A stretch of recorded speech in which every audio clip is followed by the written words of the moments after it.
And I can tell you with no uncertainty that miracle cures are no laughing matter. I bid you good day, sir. Oh, Mr. Marston, good to see you. How have you been keeping? I'm well, Mr. Mr. West Dickens. Nigel West Dickens of Eastcheap, London, New Waverly, New York, and Armadillo, New Austin. At your service. At my service. At everyone's service. At the service of science, of knowledge, of life. How your wounds? Much, much better. But then they would be. Would be... I know a cure for all ailments, Mr. Marston. Ah, I'm sure you do. And I'm sure for just $2 an ounce, I could live forever. Oh, but for you, sir, I do a bulk discount rate of $1.95 an ounce. As long as you buy 100 ounces or more.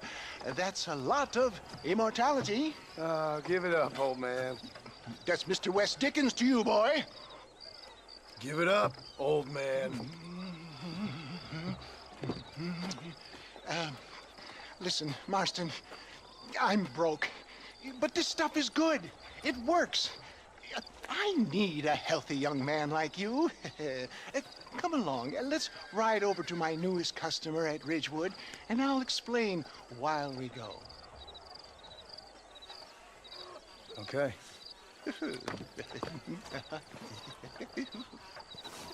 All right, John, let us make haste for Ridgewood Farm.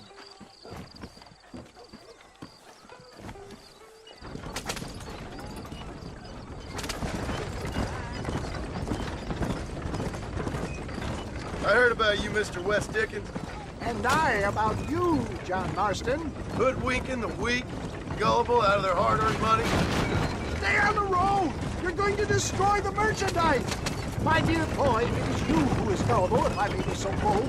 Get back on the road! We'll have nothing left by the time we get to Ridgewood. For heeding such ill-informed scuttle. You're as full of wind as a horse with the colic. I have been blessed with the gift of language, and for that I will not apologize. But the West Dickens elixirs speak for themselves. If my tonic is such a sham, how do you explain the fine battle in which you find me? Last time you saw me, I was knocking at death's door. You should thank the doctor for that. I reckon you were acting it up worse than it was. For the love of God, try to stay on the road. Act I can, John. A more convincing Othello there has never been. And so shall you, a fair Iago or Cassio make. Stay on the road! You're going to destroy the merchandise! I don't like the sound of this. Showmanship, John. The flourish. The bow. We are operating in a competitive marketplace. Our product must stand out. And how does this involve me?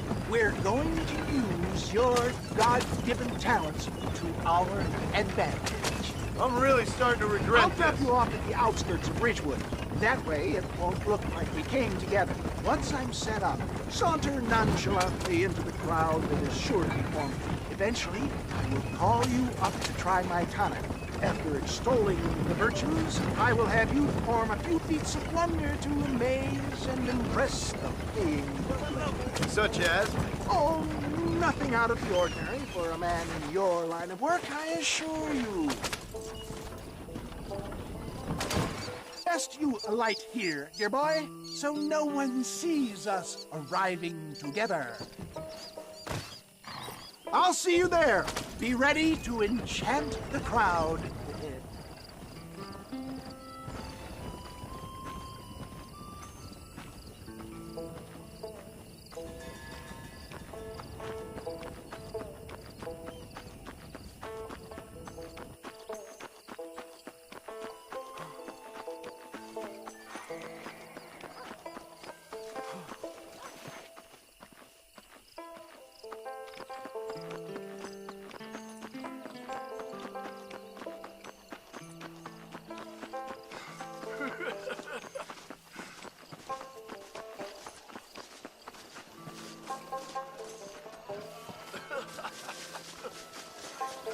Friends, hard-working souls of Cholla Springs, gather round, gather round.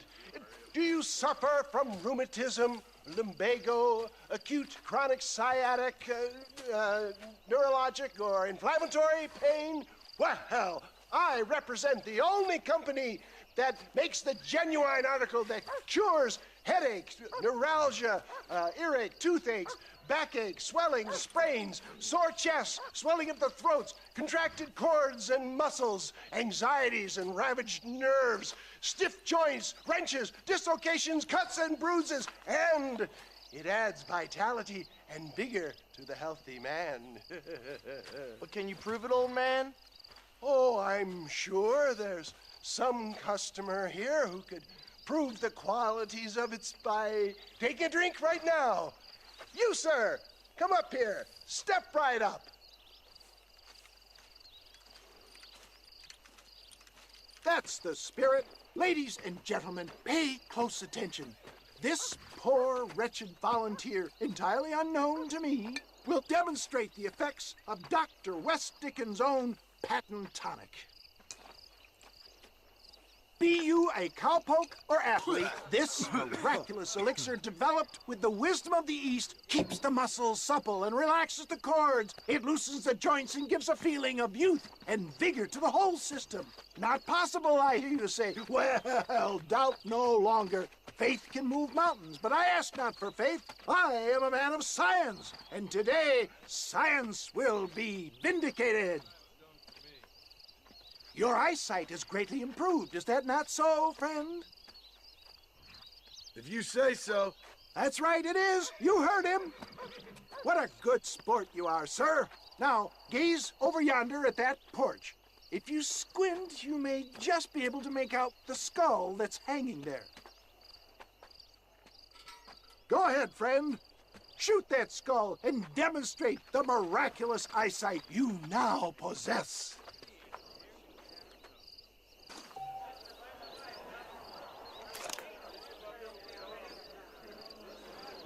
Remarkable! The eyesight of an eagle, granted by imbibing Dr. West Dickens' own patent tonic.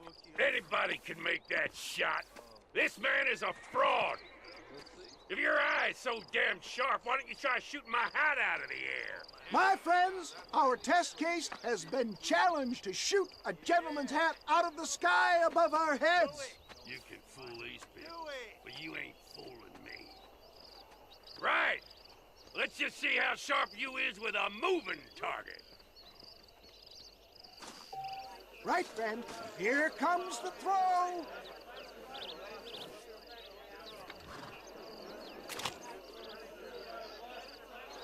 Go home! Have you ever seen such an eye? Behold the power of the elixir, plucked out of the sky. Hey! Hey! What? You think you can put a hole in a man's hat and just walk away, do you? Well, it don't work like that around here, mister. Come on! Are you a man or not? A challenge of battle has been offered to our volunteer. Let the battle begin! All right.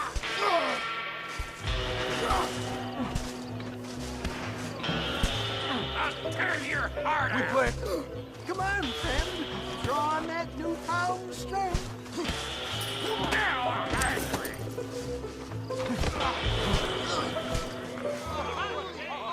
There it is, skeptics and dissenters. Irrefutable proof. Do not let this opportunity pass you by. Look, he's over there. Go get This him. ends now! Watch out! He's got a gun. Who the hell do you think you are? You ain't leaving here alive!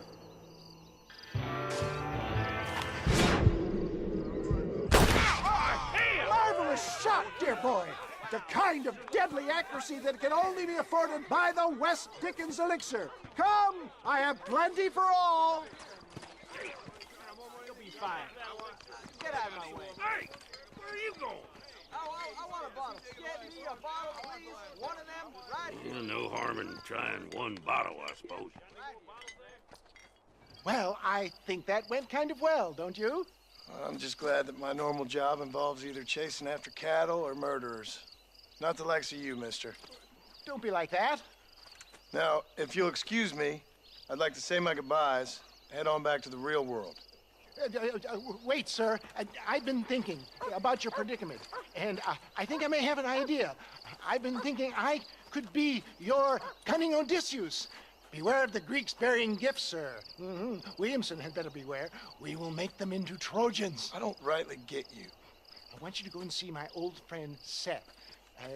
He can come across as a little curious, but I'm sure you two will get on. He's most often found at Coots Chapel. He's very devout. Why see him? Because between him and me, we can get those gates to open for you, and you can walk right in, just like in Homer's great Trojan yarn!